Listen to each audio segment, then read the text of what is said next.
Ya ampun, gemes banget. Halo, apa kabar? Sehat. Sehat. Kan aku lucu gak, Kak? Lucu, tadi aku bilang udah lucu. Iya kan? By the way aku lagi open PO ya guys di @mediumugly.id di Instagram. Jadi kalian cek aja di bio-nya. Ya, gimana Kak? Kabarnya sehat Kak? Kabar baik, alhamdulillah. Yuka sehat? Sehat. Kenapa cengar-cengir? Ya apa-apa. Happy to see you Kak. Happy to see you too. Kita ketemu setahun sekali ya. Betul. Ampun. Cuma aku lumayan terkejut Kak abis ketemu Kakak. Kenapa tuh? Terus besoknya aku nge-scroll. Kak Indah ternyata jago joget ya, jago dance. Lagu Jenny waktu itu. Aduh, iya lagi. Oke, jadi Yuka, jadi begini ya. Iya, Oke, ini gilirannya Yuka aja ya. Oke, siap. Itu kayaknya nanti di belakang aja ya. Oke Kak. Oke, gimana Yuk? Yuka termasuk salah satu founder ya? Ya, Maraton. karena early aja sih. Oke. Gimana setelah 3 season dilewatin, maraton makin besar, apa yang dirasain, pendapat Yuka gimana? Yang dirasain mungkin karena semuanya berjalan sangat cepat untuk saya, jadi saya tidak mempunyai waktu untuk memproses. Habis ini ada sesuatu lagi, lagi. Jadi ya gak ada waktu buat tenang aja sih rasanya. Tenang dalam artian apa aja ya nge-recap gitu di kepala. Oh, si memprosesnya tadi berarti ya, si waktunya yang gak ada. Nah terus gimana dong? Maksudnya kan akhirnya hidup tetap harus berjalan nih dengan segala fase yang cepat, perubahan yang cepat ini gitu. Dealingnya gimana berarti Yuk? Ya jalanin apa yang depan mata dulu aja sih. Maksudnya di saat ada opportunity mungkin memang ini waktunya sibuk. Kalau aku tuh selalu percaya kalau misalkan segala sesuatu ada masanya, segala sesuatu ada waktunya. Mungkin ini lagi masa dan waktunya untuk aku bergerak. Dan sampai dikasih alarm buat berhenti, baru aku berhenti. Oke. Jadi sejauh ini kamu ngerasa bahwa ini memang masih masanya kamu untuk bergerak. Yap. Pergerakan apa aja yang udah kamu lakukan? Pergerakan apa aja?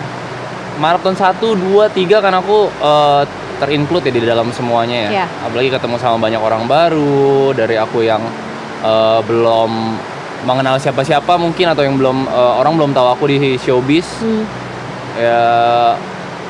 Ya itu aku dari tiba-tiba main film, sekarang closingan mesti di festival, atau mungkin aku tiba-tiba disuruh manggung di Pesta Pora, synchronize, tanggal 30 aku mesti stand up comedy. Wow. Maksudnya itu kan tahu-tahu aku punya clothing brand. Iya benar-benar. Maksudnya itu kan hal-hal yang ya Yuka 2 tahun lalu pun untuk bermimpi sejauh itu pun aku gak berani. Tapi mungkin aku tiap harinya pun kayak tiap hari, ini aku pernah ngomong juga di stream, tiap harinya pun kalau aku bangun, ini kan kalau lagi begini kan jarang ketemu Michelle. Waktu bangun pun aku kayak, oh iya gue cowoknya Michelle ya. Gitu Kak. Sampai lupa. Iya.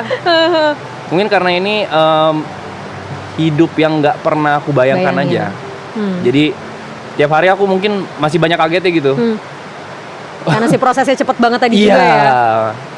Oke. Nah kalau nggak ada maraton, 2 tahun lalu, Yuka kepikirannya tahun ini tuh ngapain? 2 tahun lalu, aku udah punya beberapa plan. Yang pertama waktu itu memang tujuan aku kelarin rumah orang tua. Jadi aku udah ada ketemu caranya, cuman waktu itu aku mesti korbanin setahun. Setahun tanpa break. Dan itu memang udah aku jalanin in proses discussion marathon season 1 pun aku lagi ngejalanin itu.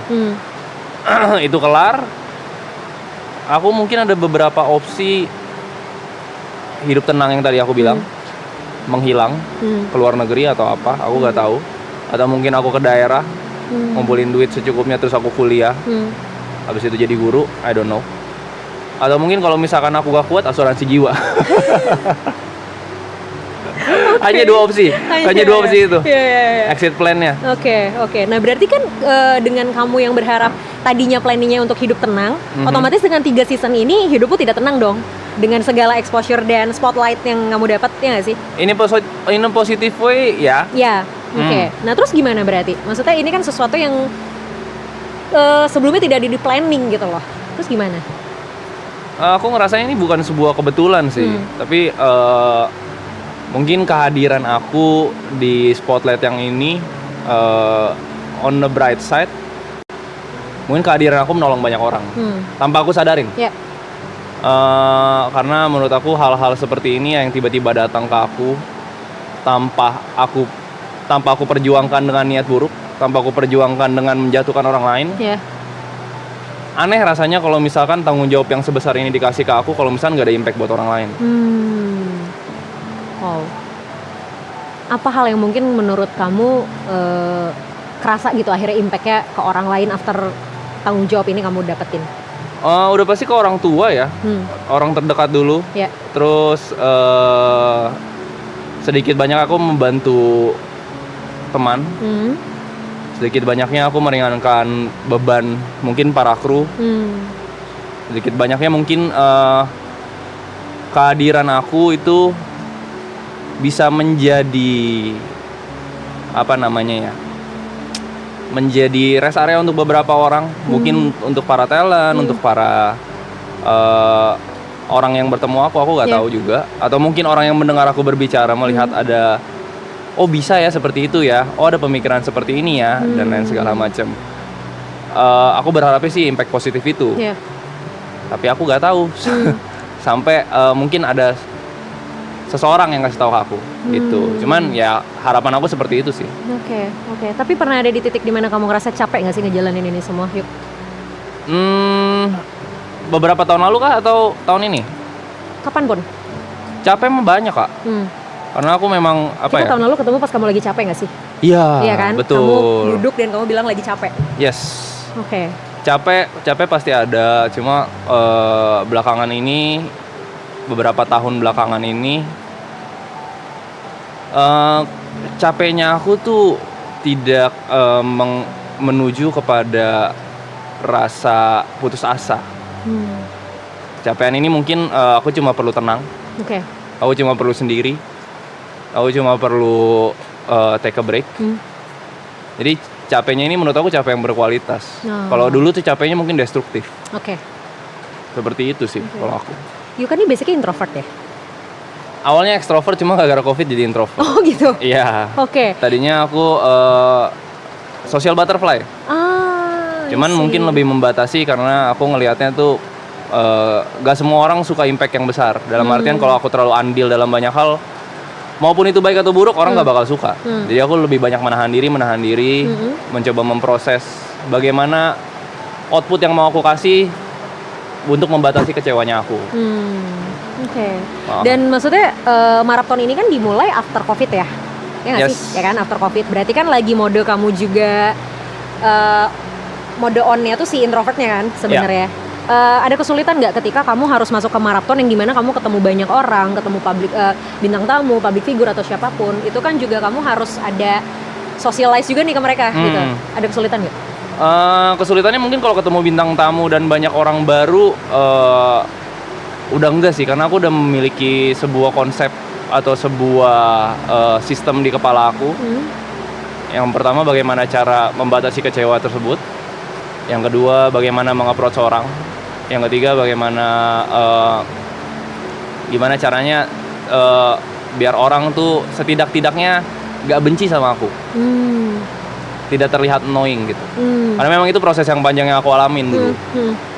Jadi kalau buat socialize sama orang, aku dibilang introvert, cuman kan paling 45%, 55%, tidak yang terlalu jauh seperti itu. Jadi untuk ketemu orang baru, aku fine, ngobrol fine, tapi aku mesti lihat dia interest dulu apa enggak.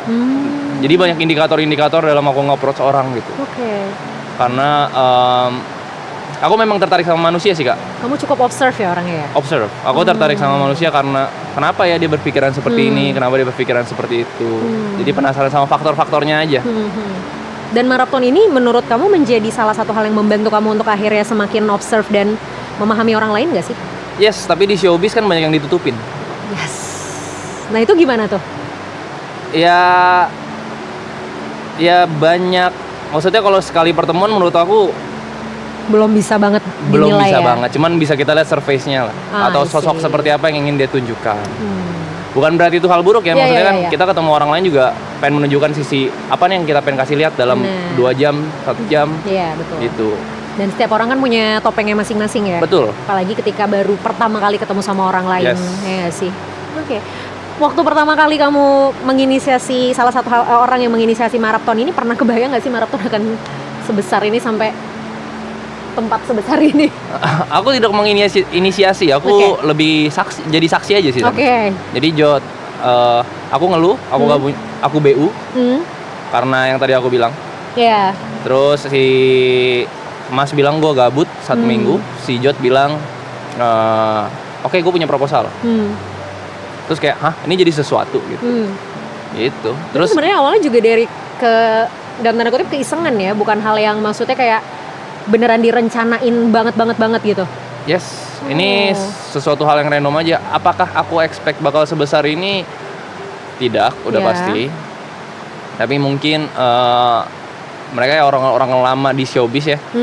Dan ini salah satu power si IYB juga, bapak-bapak mudi itu. Jadi dia melihat peluang, karena kan lanjut apa enggak kan tergantung dia. Iya sih. Terus dari season 1 dia bilang, ini udah ngebelah gunung, ini bisa lebih gede lagi, ayo kita lakuin. Season 2 kelar, ini bisa lebih gede lagi, tapi 1 tahun baru kita gabung lagi ntar. Dan surprisingly, semua hal-hal yang dia ucapkan, atau aku bisa bilang majority hal-hal yang dia ucapkan yang terdengar mustahil dan selalu aku tentang sampai hari ini. Beberapa kali ya rasionya dia lebih banyak bener daripada aku.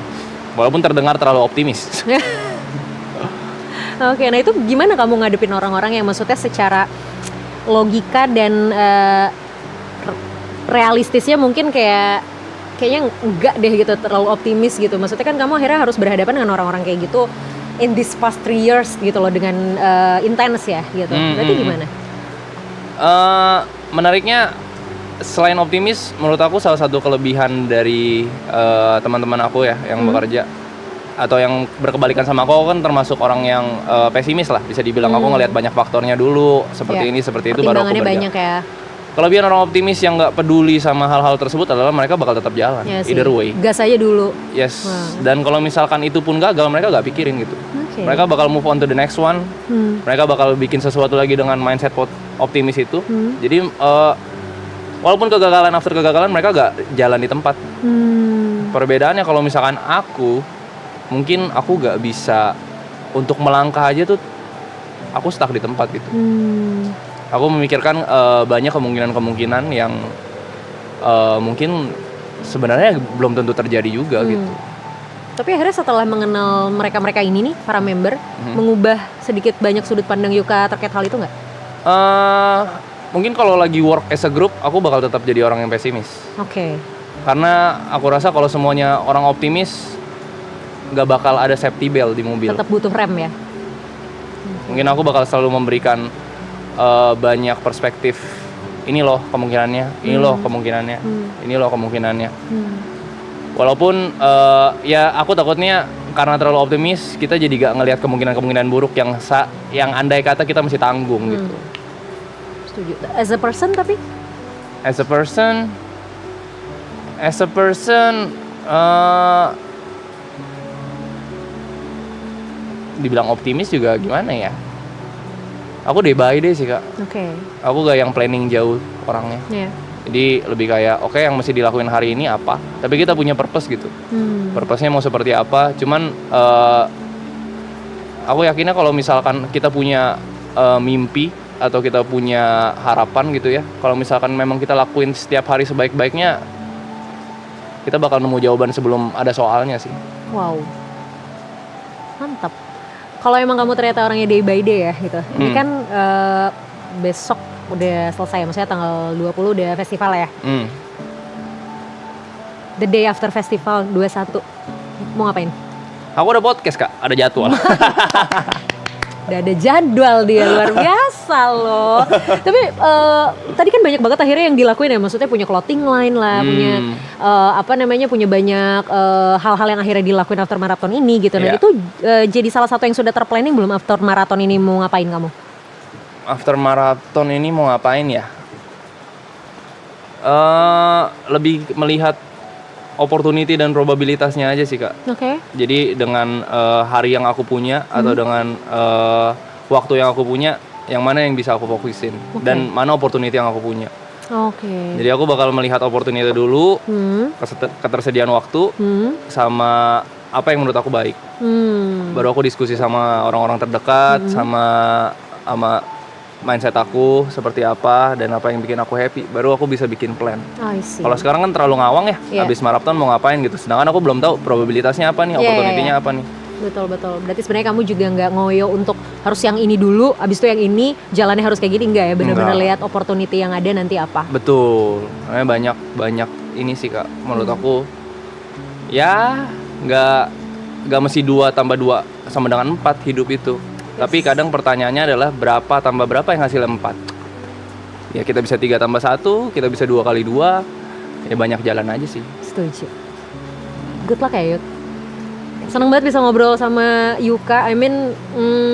Sebenarnya nggak terlalu banyak yang berubah dari Yuka yang tahun lalu. Yuka tetap apa adanya, Yuka tetap santai gitu. Cuman mungkin jadi lebih banyak hal yang sudah tahu apa yang mau Yuka lakukan. Karena aku ingat banget tahun lalu kita ketemu di titik Yuka juga di posisi lagi capek-capeknya. Mungkin semua hal yang ada di depan juga jadinya dalam tanda kutip kayak ketutup gitu ya.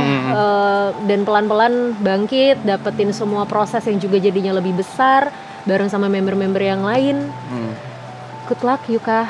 Terima kasih Kak. All is well. Semoga nanti kita bisa ketemu lagi di lain kesempatan Yok. Amin. Maksudnya saya stres gitu. Terus psikiater. Kita kan ketemu nggak harus sebagai psikolog sama klien ya Yuk iya, ya. Masa jadi klien Kak. Iya masa ketemu sama gue di ruang konsul mulu Yuk, ya ampun. Thank you ya. Thank you so much. Good luck, salam sama Michelle. Salam Thank you ya. Terima kasih, sehat-sehat Kak. Sehat-sehat juga.